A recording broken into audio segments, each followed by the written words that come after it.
శ్రీకాకుళం జిల్లా ఆముదాల వలస నిత్య అన్నప్రసాద వితరణ కార్యక్రమం 825వ రోజుకు చేరుకుంది. ఈ సందర్భంగా కీర్తిశేషులు మునగవలస దమయంతి గారి జ్ఞాపకార్థంగా ప్రత్యేక సేవా కార్యక్రమం నిర్వహించారు. ఈ కార్యక్రమంలో భాగంగా వారి కుటుంబ సభ్యులు ముందుకు వచ్చి అన్న సమర్పణ కార్యక్రమాన్ని చేపట్టారు.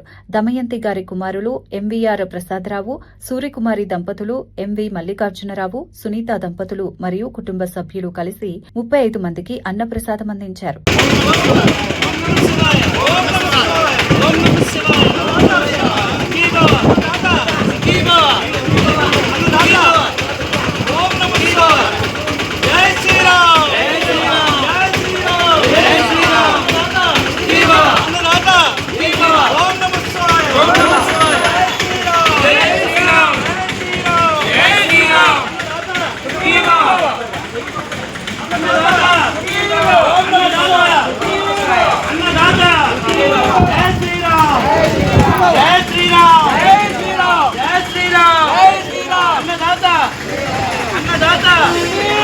ఓం నమః శివాయ ఓం నమః శివాయ ఓం నమః శివాయ ఓం నమః శివాయ ఓం నమః శివాయ